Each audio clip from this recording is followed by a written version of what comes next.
नमस्कार, मी स्वप्नील जोशी. मराठी मूळच्या सर्व रसिक प्रेक्षकांना नवीन वर्षाच्या हार्दिक शुभेच्छा. मूड फ्रेश करणारा मराठी मूडमध्ये मराठी मूडमध्ये तुमचे स्वागत. तुमचे स्वागत. स्वप्नील दादाचा तर लुक मी जो इमॅजिन केला होता त्याच्यात 100 पटीने जास्त मला तो खूप अपील झाला. नमस्कार, मी रेशम अंबादास. मूड फ्रेश करणाऱ्या मराठी मूडमध्ये मी तुमच्या सर्वांचे मनपूर्वक स्वागत करते. एक नवीन कोरा मराठी मूवी आपल्या भेटीला येत आहे. त्याचं नाव आहे जिलेबी. हा थ्रिलर मूवी आहे आणि त्याच मूवीच्या ट्रेलर लॉन्चला आपण आज आलो आहोत आणि ट्रेलर लॉन्चच्या निमित्ताने इथल्या कलाकारांसोबत, चित्रपटातल्या कलाकारांसोबत आपण गप्पा मारणार आहोत. चला तर मग. आपल्यासोबत डॅशिंग चॉकलेट बॉय इमेज असलेले मराठीतले सुपरस्टार स्वप्नील जोशी आपल्या सोबत आहे. जिलेबीच्या निमित्ताने आपण त्यांच्याबरोबर गप्पा मारणार आहोत. नमस्कार सर, मराठी मूड मध्ये मी तुमचं स्वागत करते. नमस्कार सर, कसं आहे तुमचं? मस्त. सर, तुमची एक चॉकलेट बॉयची इमेज आहे आतापर्यंत, तर या भूमिकेबद्दल तुम्ही काय सांगाल? एक इन्स्पेक्टरची भूमिका तुम्ही साकारली आहे. मला असं वाटतं की 17 जानेवारीला चित्रपट येतोय. ट्रेलर आज आलाय. ट्रेलरचा रिस्पॉन्स तुम्ही पण ऑडियन्स मध्ये होता, तुम्ही बघितलाय. मीडियातली लोक असून सुद्धा रिस्पॉन्स इतका भारी होता, कारण तुम्ही तर अनेक कार्यक्रमांत जाता, तुम्ही अनेक गोष्टी बघत असता, ट्रेलर बघत असता, टीजर बघत असता, तरी पण जो उत्स्फूर्त प्रतिसाद मिळाला तो आम्हाला फार आनंद देणार होता. थ्रिलर चित्रपट असल्यामुळे ह्याच्यापेक्षा जास्त मी गोष्टीबद्दल दुर्दैवाने काही सांगू शकणार नाही, पण 17 जानेवारीपासून चित्रपट येतोय, नक्की बघा. आणि जर प्रसाद सरांबरोबर तुमची पहिल्यांदा म्हणजे एकत्र तुम्ही लोक काम करत आहात, प्रसाद सरांनी तर सांगितलेलंच आहे की ते वाटच पाहतो, म्हणजे असा काही विषयच मिळत नव्हता त्यांना की एकत्र काम करता येईल. तुमचं काय म्हणणं आहे? सेम. आणि अजून पुढे कोणते तुम्ही काम म्हणजे एकत्र काम करता? मी आणि प्रसाद आता एक सिनेमा करतोय ज्याचं नाव आहे सुशीला सुजित, जो प्रसाद डिरेक्ट करतोय. मी त्याच्यात काम करतोय. सोनाली कुलकर्णी त्याच्यात काम करतायत माझ्या बरोबर, मोठ्या सोनाली कुलकर्णी. आणि तो चित्रपट संजय मेमाणे त्याचे DOP आहेत. आणि तो चित्रपट पंचशील एंटरटेनमेंट आणि बिग ब्रेन प्रोडक्शन्स म्हणजे प्रसाद ओक, मंजिरी ओक, संजय मेमाणे, मी आणि आमचे मित्र, आमचे सहकारी निलेश राठी असे मिळून प्रोड्यूस करतात. त्यांच्याबरोबर काम करण्याचा outstanding. Prasad is a very fine actor, is a brilliant director. त्याच्यावर काम करताना नेहमीच मजा येते. तुम्ही बाल कलाकार म्हणून काम करायला सुरुवात केली आणि तुम्ही अनेक भूमिका केल्यात आतापर्यंत चित्रपटामध्ये, तर तुमची एखादी आवडती भूमिका जी तुम्हाला सर्वात जास्त आवडली असेल? मला असं वाटतं की कलाकाराला त्याच्या सगळ्याच भूमिका आवडतात. कुठल्याही आईला तुम्ही विचारलं की तू 5 मुलांमधलं कुठलं मूल जास्त आवडतं, तर आई असा भेदभाव करू शकत नाही. त्यामुळे कलाकार म्हणून या सगळ्या माझ्या भूमिका आहेत, मी त्या साकारल्या आहेत. त्या प्रत्येक भूमिकेला मी रक्ताचं पाणी केलंय की त्यातली कुठली भूमिका कमी आवडते आणि कुठली भूमिका जास्त आवडते असं कलाकाराच्या बाबतीत होत नाही. कलाकार आपल्या सगळ्या भूमिकांवर नितांत करतो. सर, श्रीकृष्ण म्हटलं की तुमची इमेज समोर येते, म्हणजे मी श्रीकृष्णांना मानते आणि मलाही म्हणजे असं आठवायचं असतं, पहिल्यांदा तुम्ही दिसता समोर, म्हणजे प्रत्येक व्यक्तीला दिसत असाल ते, तर तुमचा तो ड्रीम रोल म्हणू शकते. पण अजूनही तुम्हाला असं कोणती भूमिका आहे जी करायची राहिली किंवा करायला आवडेल? अनेक भूमिका करायच्या राहिल्यात, अनेक जॉनर्स एक्सप्लोअर करायचे राहिले, त्यामुळे अनेक गोष्टी करायच्या आयुष्यात. तरी एखादी भूमिका अशी किंवा बायोपिक असं सांगणं कठीण आहे, पण वेगवेगळ्या प्रकारचे रोल्स, वेगवेगळ्या प्रकारच्या भूमिका, वेगवेगळ्या प्रकारच्या गोष्टी एक्सप्लोअर करायला आवडतात. सर, हिंदीमध्ये सिंगम, सिम्बा यांसारख्या पोलिसांचे युनिव्हर्स असलेले चित्रपट आहेत. ते हिंदीमध्ये जरी असले तरी त्यांचे पोलीस महाराष्ट्रीयन्स असतात. तर या चित्रपटामध्ये अशी कोणती पोलिसाची अशी वेगळं काय तुम्ही केलंय की त्याच्या व्यतिरिक्त? मला असं वाटतं की हा सिम्बा किंवा सिंगम या झोनचा सिनेमा नाहीये. हा खूप रिअलिस्टिक झोनचा सिनेमा आहे. म्हणजे रामगोपाल वर्मा साहेबांचे जे इनिशियल चित्रपट होते ना, सत्या कंपनी वगैरे, त्या जॉनर किंवा त्या झोनचा चित्रपट आहे. त्यामुळे त्यातला युनिव्हर्स जरी टॉपचा असला तरी ही खूप रिलेशनशिप बेस्ड गोष्ट आहे, बापलेकाची गोष्ट आहे. आणि त्यामुळे हा म्हणजे सिंबा सिंगमचा फ्लॅम्बॉयन्स त्याच्यात नाहीये. It is a more realistic film than that. Sir, 2025 चे तुमचे येणारे प्रोजेक्ट आम्हाला कुठे कुठे तुम्ही पाहायला मिळणार? आत्ता जिलबी बद्दल बोलूया, बाकी जसे जसे प्रोजेक्ट येतील आपण त्याबद्दल बोलूच. सर, तुम्हाला खूप खूप शुभेच्छा जिलेबी चित्रपटासाठी. थँक्यू. सर, मराठी मूळच्या प्रेक्षकांना तुम्ही काय सांगाल? नमस्कार, मी स्वप्नील जोशी. मराठी मूळच्या सर्व रसिक प्रेक्षकांना नवीन वर्षाच्या हार्दिक शुभेच्छा. मला खूप मजा आली चित्रपट करताना. मला असं वाटतं की जिलेबी सारखा चित्रपट नटाच्या वाट्याला येणं हे नटाचं भाग्य आहे. कारण मला नेहमी असं वाटतं की an actor is restricted by the choices that he has. मला लाख वेगळं काम करायचं पण वेगळं काम माझ्याकडे आलं पाहिजे. त्यामुळे मला विशेष आभार मानायचे आमच्या दिग्दर्शकांचे, नितीन कांबळे यांचे, की नितीनला असं वाटलं की या रोलमध्ये तो मला इमॅजिन करतोय. आणि मला आभार मानायचे आमच्या निर्मात्यांचे, आदरणीय आनंद पंडित सरांचे, कारण वेगळ्या चित्रपटाला बॅक करण्यासाठी वेगळा निर्माता लागतो, ज्याच्याकडे विजन आहे, ज्याच्याकडे ताकद आहे, ज्याच्याकडे पेशन्स आहे आणि सगळ्यात महत्वाचं ज्याच्याकडे चित्रपटावर नितांत प्रेम करण्याची भावना आहे. आणि तो माणूस आनंद पंडित आहे. ते पैसे टाकणारा निर्माता नाही आहे, ते चित्रपटांवर प्रेम करणारा निर्माता आहे, चित्रपट जगणारा निर्माता आहे. आणि असा निर्माता या चित्रपटाला असणं अत्यंत गरजेचं होतं. त्याचबरोबर आभार मानले पाहिजेत राहुल दुबेंचे, कारण ज्या पद्धतीने ते चित्रपटाच्या मागे उभे राहिले आणि जसा चित्रपट नितीनला अपेक्षित आहे तसा चित्रपट बनवण्यासाठी या सगळ्यांनी जी मदत केली, त्यामुळे कदाचित तुम्हाला ट्रेलर वेगळा वाटतोय किंवा आवडतोय. मला फार भारी वाटतंय की या चित्रपटाचा मी भाग होऊ शकलो. आणि आता आम्ही अनेक गोष्टी एकत्र करतोय, पण त्याची सुरुवात खऱ्या अर्थाने गोड झाली ती जिलबीमुळे. आणि पहिल्यांदा मी आणि प्रसाद एकत्र आलो जिलबीच्या निमित्ताने. सो असे अनेक उत्तम योग आहेत. मला अल्ट्राच्या संपूर्ण टीमचे आभार मानायचे जे या चित्रपटाशी आता जोडले गेलेत आणि काय म्हणूया त्यामुळे आमची ताकद वाढली सर. So thank you to each and every one of you. मला खूप भारी वाटलं, खूप वेगळा रोल आहे, खूप इंटरेस्टिंग रोल आहे. असं काम मी स्वतःला करताना पाहिलेलं नाही, असं काम करताना तुम्ही मला पाहिलेलं नाही. आणि मला असं वाटतंय की सध्या नाव जरी जिलबी असलं तरी त्याला एक तिखटपणा आहे बरोबर त्या जिलबीला. आणि सध्या तिखटपणा असणाऱ्या फिल्म्स जास्तची हवा आहे. त्यामुळे मला असं वाटतं की ही जिलबी तुम्हाला गोडही लागेल, गूढही लागेल आणि आनंदही देईल. कारण म्हणजे मी काय किंवा प्रसाद काय आम्ही दोघेही या नाटणीचे नट आहोत की आम्ही सेंचुरी मारली आणि टीम हरली तर आम्हाला आनंद होत नाही. आम्ही 50 रन केले पण टीम जिंकली तर आम्हाला जास्त आनंद होतो.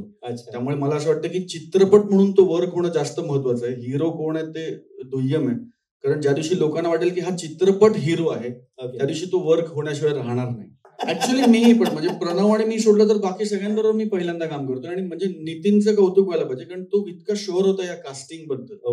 त्याच्या डोक्यात ते फिक्स कास्टिंग होतं. म्हणजे जेव्हा नितीन मला ऐकायला आलं तर मीही जेन्युइनली त्याला म्हटलं होतं की आय यू शुअर की मी हा रोल म्हणलं हो दादा मला तुम्ही हा रोल करायला पाहिजे. कारण मग तुम्हाला पिक्चर बघितल्यावर ऍक्च्युअली कळेल की त्याच्या डोक्यात मी का आलो असेल हे मला चित्रपट करताना जाणवलं. कारण तो त्याच्या चित्रपटात एक डायलॉग आहे की माझ्या चार्मिंग फेसवर जाऊ नका प्लीज. तर तो कॅरेक्टरायझेशनचा भाग आहे त्याच्या की तो अत्यंत साधा सोपा दिसणारा माणूस आहे जो तसा नाहीये. रादर कुठलंच पात्र चित्रपटातलं म्हणून जिलबी नाव आहे की कुठलंच पात्र चित्रपटातलं सरळ नाही, सगळेच गोल गोल आहेत. त्यामुळे तुम्हाला कळत नाही की हा असा दिसतो तर तो असा का वागतोय किंवा ही अशी बोलते तर मग तसं का वागली. सो सगळेच गोल आहेत. स्वप्नील सर तुमच्यासाठी प्रश्न आहे. नमस्कार. तुमची ओळख एक रोमॅन्टिक हिरो म्हणून आहे आणि तुम्ही रोमॅन्टिक पद्धतीचे अनेक चित्रपटही केलेले आहेत. तर असा वेगळ्या पद्धतीचा जेव्हा रोल तुमच्याकडे आला आणि चौकट मोडण्यासारखा एक रोल आहे, वेगळा इंटरेस्टिंग रोल आहे, तर या रोलसाठी तुम्ही काय भूमिकेसाठी तुम्ही काय प्रयत्न केला किंवा काय वेगळं? मला असं वाटतं की प्रत्येक रोल साठी तुमचा प्रयास आणि प्रवास वेगळा असतो. प्रत्येक रोल म्हणजे रोमॅन्टिक मधला पण प्रत्येक रोल वेगळा प्रवास असतो, वेगळा प्रयास असतो. समांतर करताना रोमॅन्टिक नव्हतं पण तो वेगळा प्रवास होता. तो निगेटिव्ह आहे, डिप्रेसिंग आहे, अत्यंत बायकोला मारणारा आणि शिवीगाळ करणारा आणि खूप असा नेगेटिव्ह माणसाचा रोल आहे तो. सो त्याचा प्रोसेस वेगळा होता.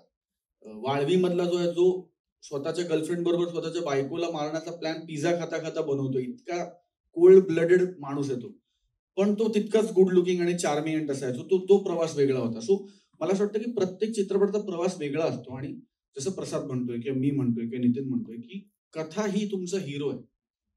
कथा तुम्हाला तो प्रवास करू देते. जर तुम्ही कथेशी प्रामाणिक राहण्याचा प्रयत्न केला नट म्हणून, कलाकार म्हणून, तर ती कथा तुम्हाला तो प्रवास घडवते स्वतः बरोबर.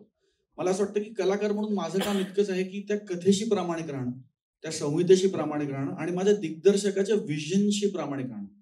मी तो वाला नट नाही की मी काय करून दाखवतो बघा. मी तो वाला नट आहे की माझ्या दिग्दर्शकाला शॉट आवडला पाहिजे. दिग्दर्शकाचं ओके हे माझ्यासाठी नॅशनल अवॉर्ड आहे. कारण त्यात आमच्या सगळ्यांपैकी चित्रपट जर कोणाला दिसत असेल तर तो फक्त दिग्दर्शकाला दिसत असतो. आम्ही सगळे त्याच्या विजनला फॉलो करत असतो. सो त्याच्या विजन मधला टेक जर त्याला मिळाला तर तो टेक माझ्यासाठी सर्वोत्तम टेक असतो. तो माझा सर्वोत्तम असेल की नाही हा माझ्यासाठी महत्वाचा मुद्दा नाहीये. तर ह्या गोष्टींची प्रामाणिकपणा ठेवून प्रामाणिक राहून काम करण्याचा प्रयत्न सातत्याने इतकी वर्ष करतोय आणि जिलबीतही केलाय.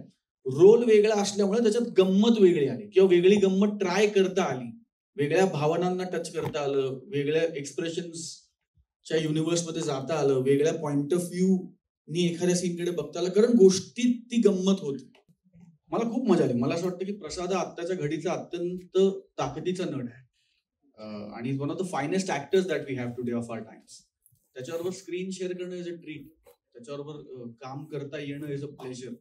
खूप शिकायला मिळतं त्याच्याकडनं, खूप इम्बाईब करता येतात गोष्टी ऍक्टर म्हणून, डोनेशन म्हणून, काय करावं कसं करावं आणि काम करायला मजा येते. प्रसाद सारख्या ऍक्टर बरोबर काम करण्याचा सगळ्यात मोठा फायदा हा होतो की तुमचं काम बेटर व्हायला त्याच्यामुळे. So because he pools you up with this performance आणि आय थिंक ते फक्त एका सिक्युअर ऍक्टरचं लक्षण. जो ऍक्टर स्वतःच्या बाबतीत सिक्युअर असेल तोच हे करू शकेल. So I think is a very secure actor म्हणून. सो मला खूप मजा आली. मला अनेक वर्ष प्रसाद बरोबर काम करायचं आणि मी म्हटलं तसं की आता आम्ही खरंच अनेक गोष्टी करतोय एकत्र. हे ते व्यासपीठ नाही बोलायचं, पण त्या सगळ्याची सुरुवात जिलबीमुळे झाली. त्यामुळे जिलबी आमच्या दोघांसाठी नेहमी स्पेशल असेल, कारण जिलबीनी तो तोंड गोड झाला आमचं, म्हणतो ना आपण. वा. आपल्यासोबत प्रियंका आहे. आपण तिच्याकडनं जाणून घेऊयात की तिची चित्रपटात काय भूमिका आहे आणि विशेष म्हणजे प्रियंका ही बंगाली आहे परंतु ती मराठी चित्रपटामध्ये काम करते आणि आपण जाणून घेऊ तिला मराठी बोलण्यामध्ये किती अडथळे आले. नमस्कार, मराठी मूड में आपका स्वागत है. Thank you. पहले तो बताइए आपका मूड कैसा है. बहुत अच्छा है, अमेजिंग. आप बंगाली हो और आप मराठी में फर्स्ट टाइम काम कर रहे हो मराठी मूवी में, तो आप मतलब कितने सारी दिक्कतें हुई कि मराठी बात करने में, डायलॉग्स बोलने में. दिक्कत तो ऐसे नहीं हुई क्योंकि मेरा जो कैरेक्टर है Mishti, basically she is a Bengali girl only. So मुझे ऐसा दिक्कत तो नहीं हुई. अगर मराठी में बात करना होता तो दिक्कत होती ज़रूर. But yeah, I'm okay to learn Marathi and I'm trying to learn Marathi day by day. I feel there is a very good connection with Marathi and Bengali language because I feel it's very similar. Like Bengali and Marathi language is very similar.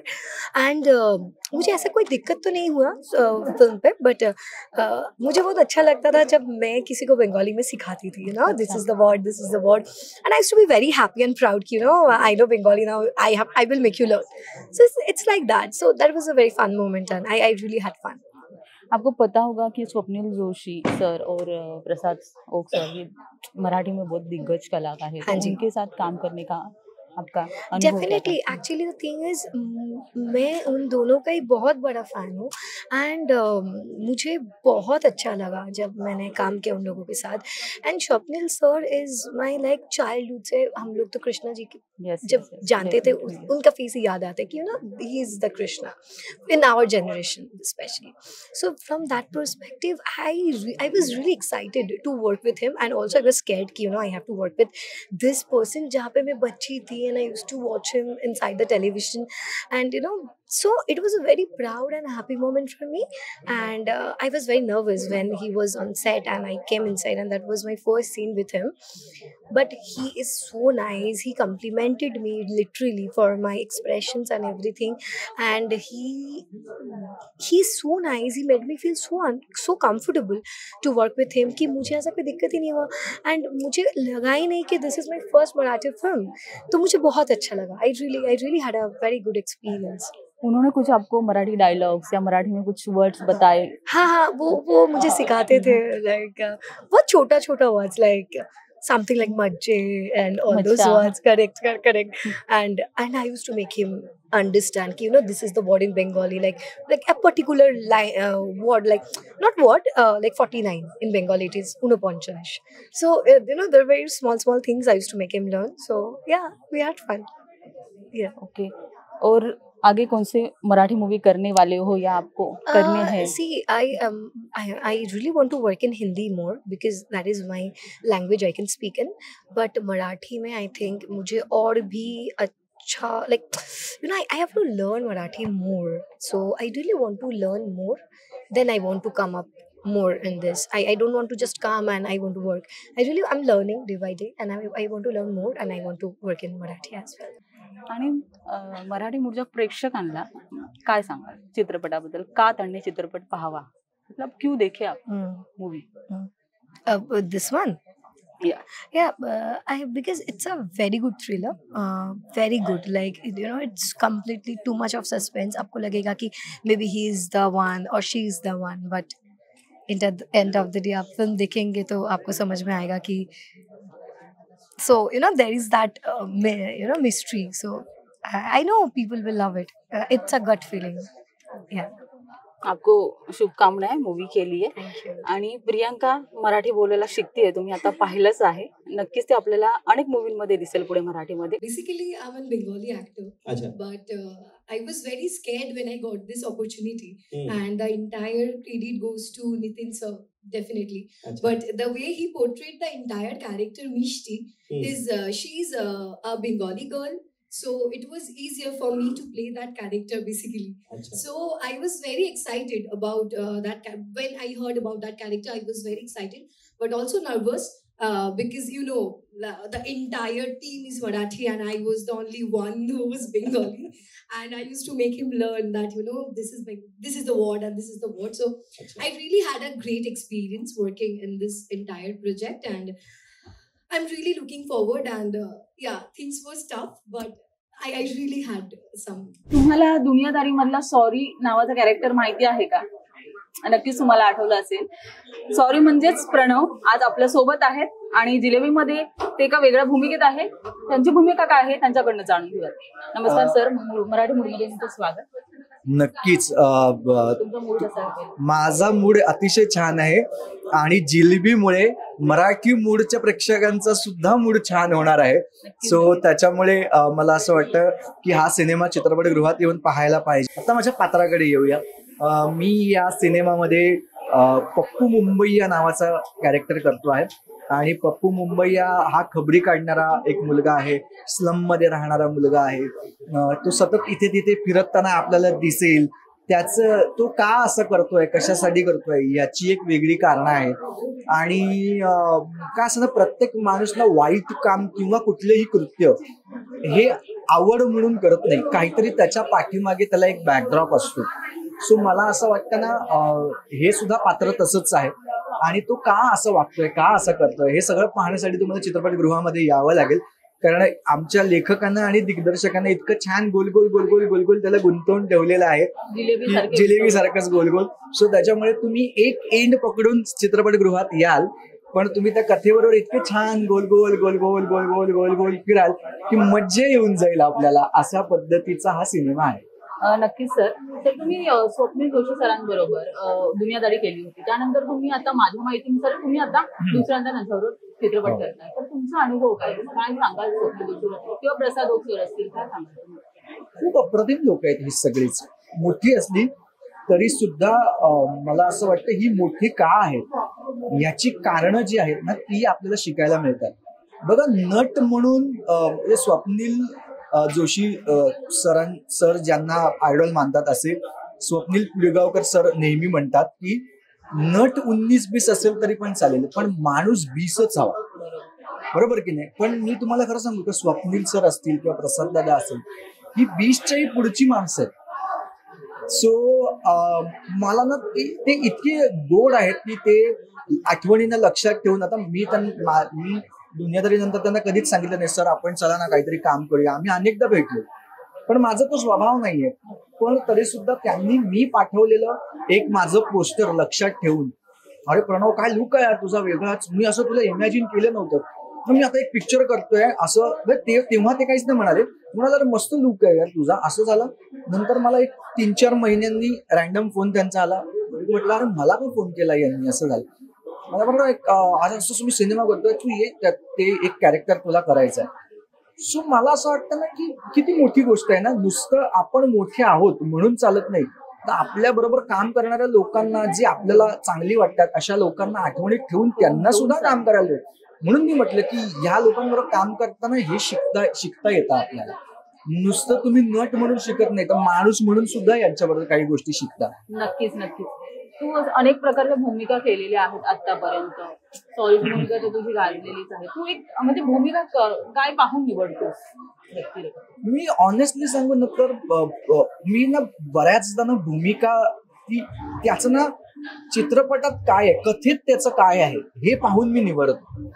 म्हणजे माझं म्हणणं काय की कथेतनं ते पात्र बाजूला काढलं, त्याची लांबी रुंदी महत्वाची नाही, पण ते पात्र जर बाजूला काढलं ना तर चित्रपट नाही झाला पाहिजे. ओके, बरोबर बरोबर आहे ना. आता ह्या गोष्टी न्याय मिळाला. हा, तुम्ही जिलेबी मधनं पप्पू मुंबईला बाहेर काढा, तुमचा सिनेमा कम्प्लीटच नाही होणार. ओके. सो ह्या गोष्टी मी पाहतो आणि पुढेही मी लांबी रुंदी नाही पाहत की मी हिरो म्हणून मी करतोय काय. वजन, characterचं वजन. हा महत्व त्याचं हे लक्षात घ्यायचं. आणि आपसूक त्याच्यातनं जर हिरोचं काम असेल तर ते तर मध्यवर्ती पात्र असतंच. सो त्यातून ते मिळत जातं आणि मला असं वाटतं ही कृपा आहे देवाची. सो अशा गोष्टी मिळतात, आपण बाय चॉईस एवढंच. 2025 मध्ये तुझे येणारे प्रोजेक्ट काय असेल, तू कुठे कुठे पाहायला मिळशील प्रेक्षकांना? आत्ता तर माझा मुक्काम पोस्ट बोंबिलवाडी नावाचा सिनेमा सुरू आहे चित्रपटगृहात, जो 1 जानेवारी 2025 ला रिलीज झालाय. परेश मोकाशींचा सिनेमा आहे, जो चित्रपटगृहात आत्ता तुम्हाला पाहायचा असेल तरी सुद्धा तुम्ही जाऊन पाहू शकता. याच्यानंतर 17ला जिलबी येतो आहे. त्याचबरोबर वस्त्रहरण नाटक आमचं पुन्हा एकदा सुरू होत आहे. सो नाटकाच्या प्रेक्षकांना सुद्धा ती एक संधी आहे. याच्या व्यतिरिक्त सुद्धा अनेक सिनेमे जे मी गेल्या वर्षात शूट केलेले आहेत, जे आता हळूहळू त्याचे रिलीज डेट्स येतील आणि होपफुली 2025 मध्ये अजून तुम्हाला 2 ते 3 प्रोजेक्ट तरी मिनिमम पाहायला मिळतील. नक्कीच. मराठी मूळच्या प्रेक्षकांना हा चित्रपट का पाहावा, काय सांगाल? मी एवढंच म्हणेन की आपल्या मातीतला सिनेमा आहे आणि आपण काय म्हणतो ना की आपण असं म्हणतो की अरे यार मी ते चित्रपट बघायला जात नाही कारण ते नसतं यार त्याच्यामध्ये. यार सस्पेन्स कुठे आपल्याकडे असतं, थ्रिलर कुठे आपल्याकडे मिळतंय, ऍक्शन कुठे आपल्याला बघायला मिळतं. मला असं वाटतं ह्या सगळ्या गोष्टी आता आपल्या चित्रपटात आहेत. आता आपली जबाबदारी, प्रेक्षकांची जबाबदारी एवढीच आहे की त्यांनी चित्रपटगृहात यावं आणि ते पाहावं. मला असं वाटतं प्रेक्षक येऊन पाहतात, मी असं काही प्रेक्षकांना दोष देत नाही, पण जसं माझं मुक्काम पोस्ट बोंबिलवाडी आजही प्रेक्षक येऊन पाहतायत. सो मी एवढंच म्हणेन की याच एकमेव भावनेनं मी हा सिनेमा सुद्धा तुम्हाला आवाहन करतोय की तुम्ही बोंबिलवाडी पाहिलात, तुम्हाला असं वाटलं ना की छान होता सिनेमा, आता जिलबी पहा, तुम्हाला अजूनही छान वाटेल. तुम्हाला असं वाटेल अरे हा प्रणव बोलला ते बरोबर बोलला.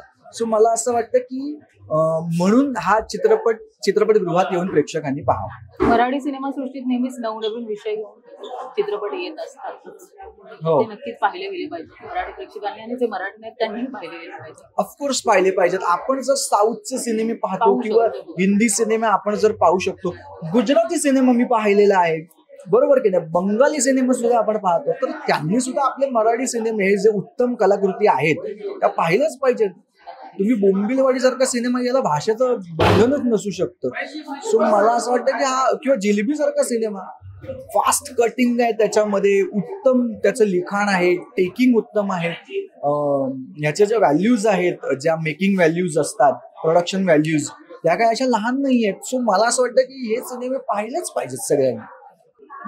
मराठी मूडच्या सर्व प्रेक्षकांना नवीन वर्षाच्या अनेक शुभेच्छा. तुमचं हे वर्ष उत्तम आरोग्याचं, सुखा समाधानाचं, समृद्धीचं आणि त्याचबरोबर उत्तम मराठी सिनेमे पाहत पाहत किंवा नाटकं पाहत पाहत तुमचं हे उत्तम साहित्यिक वर्ष जावं, याच मी तुम्हाला शुभेच्छा देतो. आणि जिलेबी चित्रपट पाहून गोडही जावं. हा, जिलेबी हा सिनेमा पहा तुम्ही. ती गोड आहे, तिखट आहे का आणखीन काय आहे हे मात्र तुम्ही मला पर्सनली कमेंट करून मला सांगा माझ्या सोशल मीडिया हँडलवर. माझ्या भूमिकेसाठी सगळी तयारी माझ्याकडनं यांनी करून घेतलेली आहे. याच्यामध्ये कॅरेक्टरच वेगळं होतं. मी यापूर्वी असं काही कॅरेक्टर केलेलं नव्हतं. सो त्यांनी जसं सांगितलं त्याच पद्धतीनं ते सांगतील तसंच वाक्य म्हणायचं आणि तेवढंच म्हणायचं. काही 2-3 गोष्टी फक्त माझ्याकडनं मी ऍड करून, ती सवय असल्यामुळे, थोडं कॉमेडी ऍक्टर असल्यामुळे मला की हे करून बघू का, ते करून बघू का, असं मी केलं. मग त्यांना जेवढं आवडायचं तेवढंच ते ठेवायचं, बाकीचं सगळं कापून टाकायचे. त्याच्यामुळे पण त्यांनी सांगितलं तसंच काम केलं. याच्यात वेगळी काही तयारी नाही. आणि मुळात काय झालं ना, मी हे जे कॅरेक्टर आहे ना, ते थोडं ज्या भागातनं येणार आहे ना त्या मुलांना मी पाहिलेलं आहे. ते कसे रावडी असतात, ते कशा पद्धतीनं समोरच्याकडनं गोड बोलून किंवा कसंही आपलं काम कसं करून घेतात. सो ही लोक मी पाहिलेली होती. सो त्याच्यामुळे ना मला ते खूप बरं झालं की मी त्यांना सांगितलं फक्त की असं असं वाटतंय म्हणून. फक्त नितीन सर मला सांगायचे की नाही याचा टोन डाऊन कर किंवा काही, या सगळ्या गोष्टी ते मला सातत्याने सांगून त्यांनी बरोबर करून घेतलं. आणि मचिंद्र हा माझ्याच विभागातला असल्यामुळे त्याने जे लिहिलेलं होतं सो ते थोडस मला कम्फर्टेबल वाटत होतं. सो त्याच्यामुळे आम्ही ती जी स्लम मधली जी पोरं असतात ना त्यांना हेरून ते बरोबर करण्याचा प्रयत्न केला, बस बाकी काही नाही याच्यात. नमस्कार सर, मराठी मूड मध्ये मी तुमचं स्वागत करते. नमस्कार, थँक्यू. सर तुमचा मूड कसा आहे, काय सांगा? मस्त आहे. सर चित्रपटाच्या कथेबद्दल काय सांगाल, कशी सुचली तुम्हाला? सस्पेन्स, थ्रिलर सगळं आहे, सगळं मिक्स आहे आतमध्ये, तर तुमची कथा कशी सुचली? मुळात मला अशा प्रकारचं लिहायला फार आवडतं. मी खूप रमतो अशा गोष्टींमध्ये, वाचण्यामध्ये शिवाय लिहिण्यामध्ये सुद्धा. आपण आजूबाजूला खूप असे कॅरेक्टर बघतोय, म्हणजे सुपर कॉप म्हणवले गेले, ज्यांचे आपण आपल्या वर्तमानपत्रामध्ये त्यांचे सगळे खूप कहाण्या वाचलेल्या आहेत. बेसिकली हे कॅरेक्टर तिकडनंच इन्स्पायर झालेलं आहे मला. ते मग त्याच्या मागचं वलय आणि या सगळ्या गोष्टी हे फक्त इमॅजिनरी आहेत आणि ती लिहिताना खूप मजा आली मला. ओके, तुम्ही लिहिताना कॅरेक्टर्स आपल्याला असतात डोक्यात की हा ह्यासाठी हे योग्य आहेत, योग्य. नंतर कास्टिंग वगैरे झालं, तुम्हाला काय वाटतं प्रत्येक पात्र त्या त्या ठिकाणी बरोबर आहे?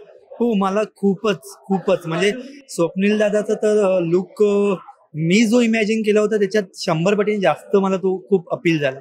त्यात प्रसाद दादाचा किंवा शिवानीचा, अश्विनीचा लुक कमाल. सगळेजण ज्या रॅदर प्रणव रावराणे खूप कमाल किंवा पळण्यापेटी खूप छान दिसतात त्या कॅरेक्टरमध्ये, त्यांनी कमाल काम केलं, प्रश्नच नाही. कोणत्या जॉनरचे चित्रपटासाठी तुम्हाला लेखन करायला आवडतं, किंवा असे कोणते विषय जास्त तुम्हाला आवडतात की हा बाबा याचा? मुळात माझा असा विश्वास आहे की असं मुळात माझा जॉनरवर वगैरे विश्वास नाहीये. मुळात मला हे खूप फार आवडतं, action, thriller and all things. Okay, पण फिल्म असते. ओके, सिनेमा एक सिनेमा असतो.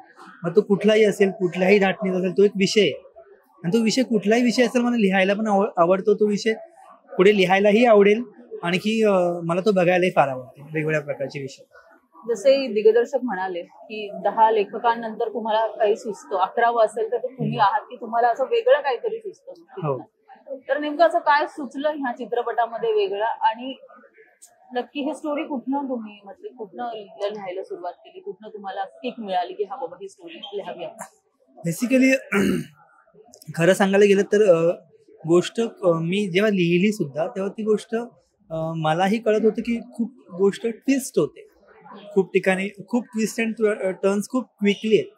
ओके, म्हणजे हा झाला की तो झाला की तो. आणि मला लिहायला ऍक्च्युली खूप मजा येत होती की अशा पद्धतीने आपण लिहूया.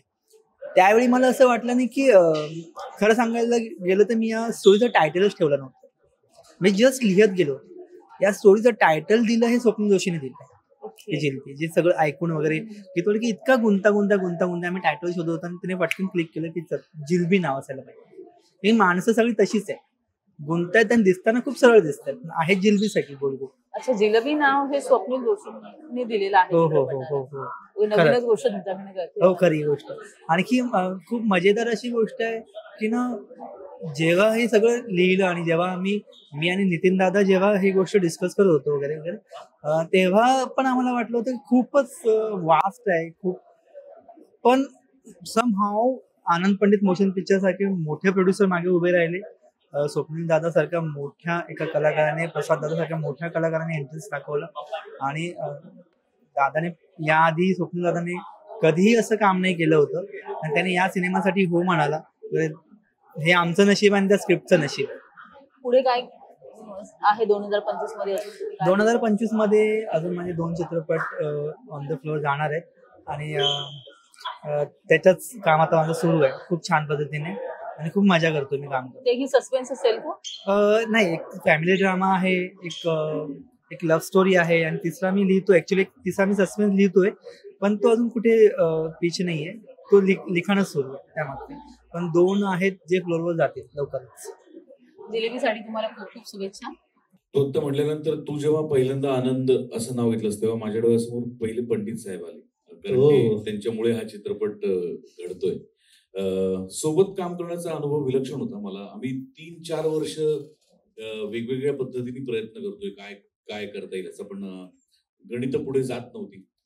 ती जिलबीच्या निमित्ताने झाली आणि मला असं वाटतं ट्रेलर उत्तम आहेच, पण मी 2 माणसांसाठी आज खूप खुश आहे. पहिला म्हणजे स्वप्नील, ज्याला काहीतरी वेगळं काम करायचं होतं, या चित्रपटाच्या निमित्ताने त्याला करायला मिळतंय आणि ते त्यांनी कसं केलंय आता ट्रेलर बघितल्यानंतर मी वेगळं सांगायची गरज नाही. So I am very happy for Swapnil. आणि दुसरा माझा खूप जवळचा आणि जुना मित्र नितीन कांबळे. नितीन बरोबर मी खूप वर्ष काम करतोय, खूप सिनेमे आम्ही एकत्र केले. काही त्याचे सिनेमे बिचाराचे रिलीजच झाले नाहीत, काही अर्ध्यात बंद पडले, पण तो हटत नाही, तो थांबत नाही, तो चालू ठेवतो आणि तो अत्यंत प्रामाणिक चित्रकर्मी आहे असं माझं फार प्रांजळ मत आहे.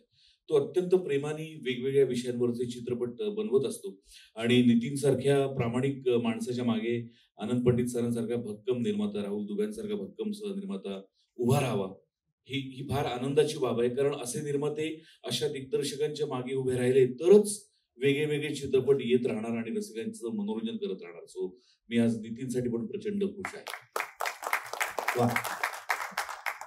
मला असं वाटतं की कुठल्याही चित्रपटाची हिरो स्टोरीज असते. अच्छा, ओके. बाकी जे सगळे असतात ते त्या स्टोरीचे वाहक असतात, कंडक्टर्स. ओके. आणि त्याचा चालक त्याचा डिरेक्टर असतो. त्यामुळे मला असं वाटतं की हिरो स्टोरीज असायला हवी, तरच तो चित्रपट वर्क होतो. पुढच्या गोष्टी येत राहतात असं मला वाटतं. म्हणजे मला वाटतं, पण मला असं वाटतं तू हा प्रश्न नितीनला विचारायला हवा. मी नितीन सोडला तर या चित्रपटात सगळ्यांबरोबर पहिल्यांदाच काम करतोय. म्हणजे मी शिवानी बरोबरही पहिल्यांदाच काम करतोय, मी स्वप्नील बरोबर पहिल्यांदा काम करतोय, मी गणेश यादव बरोबर पहिल्यांदा काम करतोय. मी प्रणव बरोबर कामच केलं नाहीये आणि प्रणव बरोबर माझा सीनच नाहीये. त्यामुळे तुम्ही तुमच्यावर हा मला म्हणजे जसं मगाशी पण मी म्हणालो की 3-4 वर्षांपासून आम्ही काही ना काहीतरी प्लॅन करायचा प्रयत्न करतोय. खरं तर 5-6 वर्ष, 3-4 पण नाही. पण स्टोरी चांगली मिळाली तर ती डेव्हलप होत नव्हती, मजा येत नव्हती त्याच्यात, काही ना काही तो जॉनर आवडत नव्हता, असं बरंच काही काही झालं. आणि मग माझ्या डोक्यात एक स्टोरी घोळायला लागली, जी मी खरं तर जिलबीचं शूटिंग सुरू होण्याच्या आधी त्याला जस्ट एक 1 पेजर आपण सिनॉप्सिस सांगतो तशी सांगितली. त्याच्यावर तो म्हणाला मला अंदाज येत नाहीये, आपण अजून जरा सविस्तर बोललं पाहिजे या गोष्टीवर. आणि मग माझं फिक्स झालं होतं की मी त्या विषयावर मी स्टोरी लिहिणार आणि मी ती कोणाला तरी लिहायला देणार, पटकथा संवाद, आणि मी ती स्वप्नीलला घेऊन करणार, हे माझ्या डोक्यात फिक्स होतं. पण याला तो अंदाज येणं शक्य नव्हतं, कारण ते सगळं माझ्या डोक्यात होतं ऍज अ डिरेक्टर. पण मग मला तेवढ्यात जर जिलबीसाठी नितीनने मला विचारलं, आणि नितीन मला जेव्हा सिनेमा विचारतो तेव्हा मी कधीच नाही म्हणत नाही, कारण तो मला कधी वाईट रोल देत नाही, मला वाईट पैसे देत नाही, त्यामुळे नाही म्हणण्याचं काही कारणच नसतं. त्यामुळे नितीननी विचारलं की, आणि त्यात स्वप्नील होता आणि मला त्याबरोबर काम करायचं होतं. माझा उद्देश हा होता की तो सेटवर कसा असतो हे मला बघायचं होतं. म्हणजे मित्र म्हणून तो लाखच आहे, माणूस म्हणून तो उत्तमच आहे, पण तो ऑनसेट कसा असतो हे मला ऑब्झर्व करायचं होतं, जेणेकरून समजा कधी खूप टँट्रम्स दाखवले तर मला वेगळं वागायला लागलं असतं, तो खूपच साधा सोपा वागत असतो तर मला वेगळं वागायला लागलं. असं काहीतरी केलं नाही. पण मला त्याला ऑब्झर्व करायचं होतं आणि मी थक्क झालो त्याचं प्रोफेशनलिझम बघून, त्याचं डिवोशन बघून, त्याची पंक्च्युअलिटी बघून, किंवा कुठेच सेटवर, म्हणजे आता मी तर दिसतो पण उर्मट चेहऱ्यावर, हा तर दिसत पण नाही, पण तरी सेटवरती कुठे असं काही टेन्शनचं वातावरण नाही, काही नाही, मस्त टाइमपास चाललाय, हसत खेळत काम करतोय. आणि जेव्हा नितीन ऍक्शन म्हणायचा तेव्हा तो प्रचंड सिरियस आणि डेडिकेटेडली काम करायचा, जी माझी पण पद्धत आहे. मी खूप टाइमपास करतो अदरवाईज, पण एकदा काम सुरू झालं की मला दुसरं काही सुचत नाही. त्यामुळे आमची वेव्हलेंथ जुळत गेली जिलबीच्या सेटवर. आणि मग जिलबीच्या सेटवर मी त्याला त्या विषयावर अजून खुलून आम्ही बोललो. मी त्याला स्टोरी पूर्ण करून सांगितली, त्याला ती खूप आवडली. आणि जिलबीचं शूटिंग संपेपर्यंत आम्ही शिलाजीत करतोय हे पक्क झालं.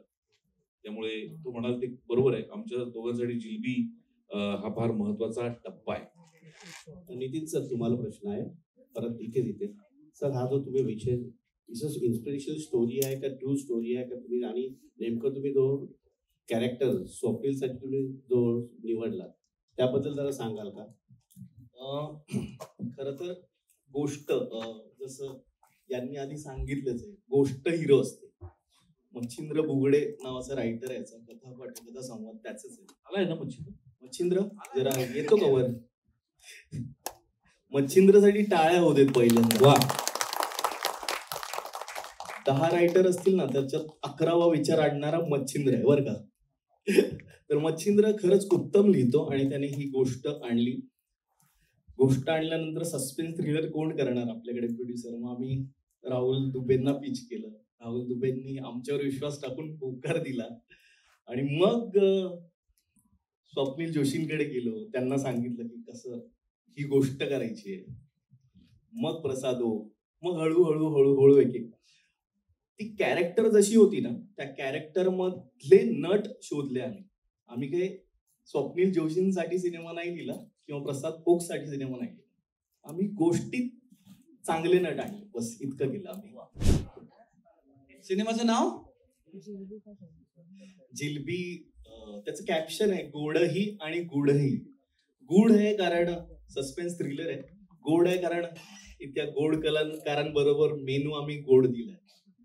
आणि मी तुम्हाला म्हटलं तसं की यातलं कुठलंच पात्र सरळ नाही. आपण म्हणतो ना म्हणताना की अरे अगदी जिलबी सारखं सरळ आहे रे, म्हणजेच तो सरळ ते उपहासात्मकच वाक्य आहे. त्यामुळे तो सरळ कोणीच सरळ नाही, सगळे जिलबी सारखे गोलगोल आहेत, आतल्या गाठीचे म्हणतो ना आपण मराठीत. तर ते काय आहेत आणि कसे आहेत अर्थात ते चित्रपटात तुम्हाला कळेल. आणि जिलबीमुळे मराठी मूडच्या प्रेक्षकांचा सुद्धा मूड छान होणार आहे. सो त्याच्यामुळे मला असं वाटतं की हा सिनेमा चित्रपटगृहात येऊन पाहायला पाहिजे. त्याच व्यतिरिक्त तुमचं नाव खूप इंटरेस्टिंग आहे, मराठी मूड. सो मराठी लोकांचा मूड हा छान राहिला पाहिजे, चित्रपटगृहापर्यंत आपण आणलं पाहिजे, यासाठी तुम्ही प्रयत्न करतात म्हणून तुमचं विशेष अभिनंदन आणि कौतुक.